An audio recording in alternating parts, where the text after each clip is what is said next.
নিজে অন্যায় করবে, নিজে দোষ করবে, নিজে অন্যকে ঠকাবে, নিজে অন্যের মাথায় টুপি পরাবে, আর সবসময় ভিউয়ার্সদেরকে আর কি চোখ পাক করবে, ভিউয়ার্সদেরকে উপরে চোখ রাঙাবে। এইটা হচ্ছে প্রিয়া ম্যাডামের একটা কি বলবো, একটা নেচার বা একটা বৈশিষ্ট্য হয়ে দাঁড়িয়েছে।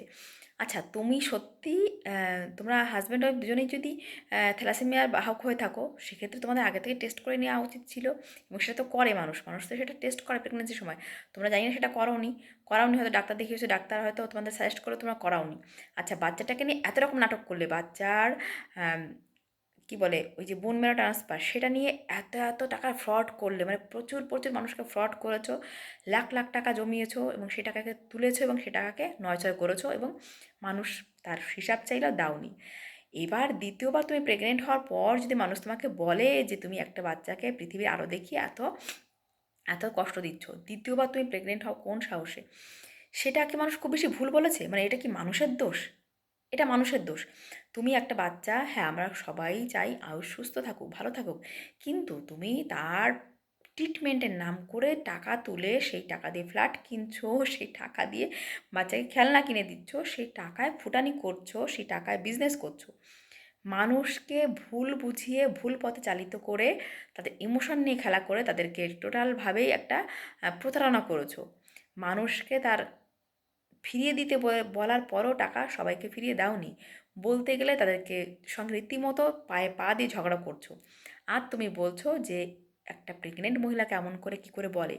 প্রেগনেন্ট মহিলা হয়ে প্রতিনিয়ত নাটক করছো, প্রতিনিয়ত মিথ্যে কথা বলছো। একটা প্রেগনেন্ট মহিলা এতটা পারে কি করে? আমরাও প্রেগনেন্ট হয়েছি, আমরাও মা হয়েছি। প্রেগনেন্ট অবস্থায় মানুষ এরকম প্ল্যান করে নাটক কী করে করতে পারে, এটা প্ল্যানিং করে? এটা কিন্তু যে সে মহিলার দ্বারা সম্ভব না। তো তোমার মতো মহিলার দ্বারা যখন এরকম সম্ভব, তো তোমাকে তো নিতে হবে।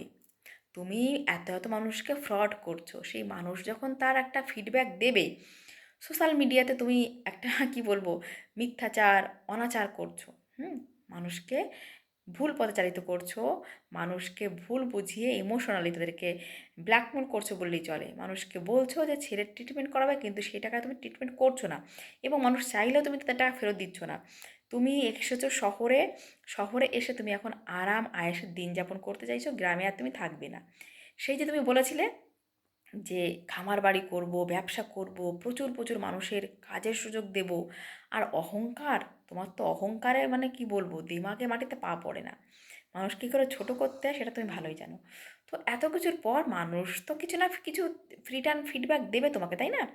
মানুষকে যখন মানুষের সঙ্গে দুর্ব্যবহার করবে না, মানুষকে ফ্রড করার আগে ভাববে যে মানুষ তো তোমাকে কমেন্ট বক্সে দেবেই, কমেন্ট বক্সে ফেরত দেবেই। তো তখন যদি তুমি সেটা নিতে না পারো, সেটা কি মানুষের দোষ? মানে দুজন হাজব্যান্ড ওয়াইফ দুজনেই থ্যালাসেমিয়ার বাহক হলে, ক্যারিয়ার হলে, ম্যাক্সিমাম ক্ষেত্রে কিন্তু সন্তানেরও সেটা চান্স থাকে।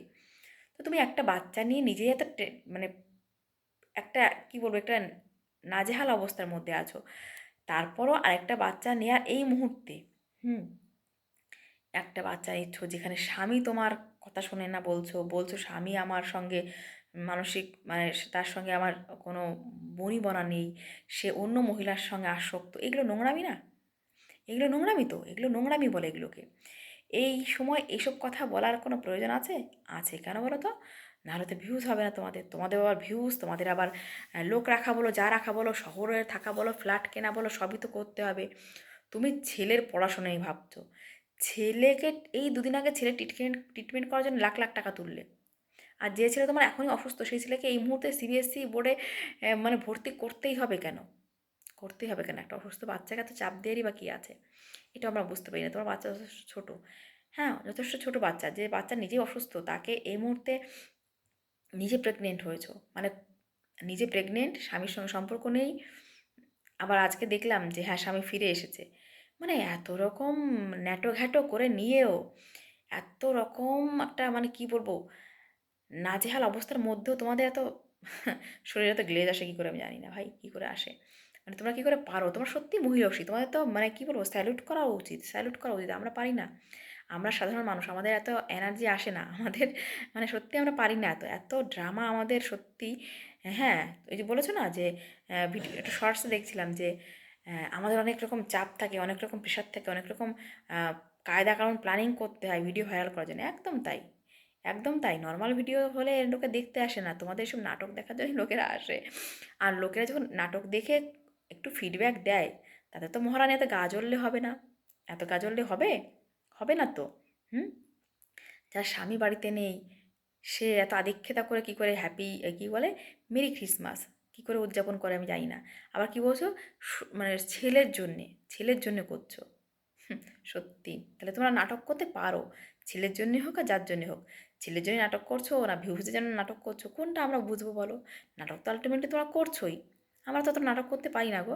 স্বামী 15 দিন 14 দিন বাড়িতে নেই, অথচ কায়দা করে বেশ প্রেগনেন্ট অবস্থায় কায়দা করে কেক কাটছে, কায়দা করে, মানে সত্যি তোমরা পারো বটে, সত্যি তোমরা পারো। আর এই কথাগুলো কেন বলি?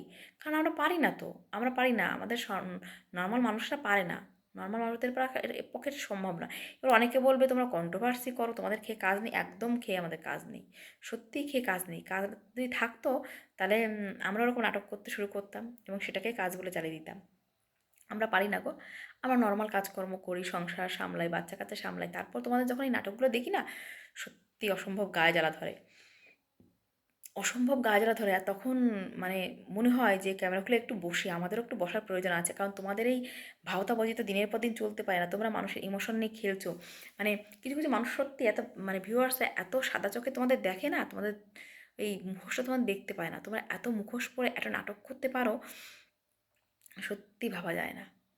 এই যে ভিউয়ার্সরা বলছে যে 3টে থালায় ভাত নিয়ে বসেছো, অথচ হ্যাঁ তুমি কি বলছো স্বামীর সঙ্গে 15 দিন দেখা হয় না। সত্যি নাটক করা তোমাদের কাছ থেকে শেখার দরকার আছে। হুম। এত লোভ, এত লোভ, লোভে মানে তোমরা সত্যি লোভে অন্ধ হয়ে যাও, লোভে অন্ধ হয়ে মানে কি করা উচিত আর কি করা উচিত না তোমাদের হারিয়ে যায় লোভে। টাকার লোভ, আরও চাই আরও চাই, 1 লাখ 2 লাখ 3 লাখ সাবস্ক্রাইবার যথেষ্ট নয় তোমাদের, মানে তোমাদের কত যে চাই, কত চাই আসলে। মানে মানে স্বামীকে তুচ্ছ ছোট করতে তোমাদের বাধে না, আমি সত্যি দেখি এই ব্লগারদের আজকালকার একই কাণ্ড হয়েছে, স্বামীকে ছোট করো, স্বামী অত্যাচার করছে, স্বামী অন্য মহিলার সঙ্গে সম্পর্ক, পরকীয়া, মানে এ সত্যি মানে, মানে কি বলবো, লজ্জা করে না সেই স্বামীর সঙ্গে আবার সময় কাটাও, সেই স্বামীর সঙ্গে সংসার করো, মানে স্বামীকে ছোট করার পরও সেই স্বামীর সঙ্গে কী করে সংসার করো তোমরা? তোমাদের আত্মসম্মানে একটু বাধে না? তোমাদের চক্ষু লজ্জা বলে কিছু নেই? মানে যে স্বামীকে মানে স্বামীকে ছোট করছো, আবার সেই স্বামীর জন্য উতলা হয়ে পড়ছো, মানে মানে মান সম্মান না আছে তোমাদের, না দাও স্বামীকে বিন্দু মাত্র মান সম্মানের ধার ধারণা। মানে যাকে ছাড়া, মানে আমি বুঝি না যে সম্মানে, যে সম্পর্কের মধ্যে ভালো সম্মান থাকে না, সে সম্পর্কের মধ্যে ভালোবাসা কী করে থাকে? আমি তো জানতাম যে ভালোবাসার প্রথম ধাপ হচ্ছে সম্মান। যাকে সম্মানই করতে পারো না, যাকে সোশ্যাল মিডিয়ায় এনে ছোট করতে মানে বাধে না তোমাদের, তাকে তোমরা কী করে ভালোবাসো? কী জানি বাবা, সত্যি আমি সোশ্যাল মিডিয়ায় এই দেখে দেখে সত্যি আমি সব গুলিয়ে যায় আমার।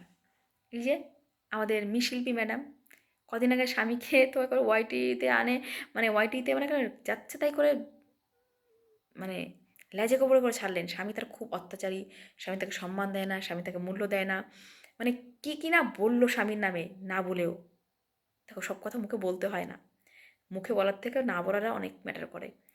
তো তারপর দেখলাম বাবার বাড়ি যাচ্ছে, দাদার কাছে যাচ্ছে, দিদির কাছে যাচ্ছে, ঘুরছে ফিরছে মস্তি করছে, তাদের নাকি জীবনে অনেক ডিপ্রেশন, অনেক দুঃখ। সত্যি আমি সত্যি বুঝি না ডিপ্রেশন দুঃখ এগুলোর মানে কি।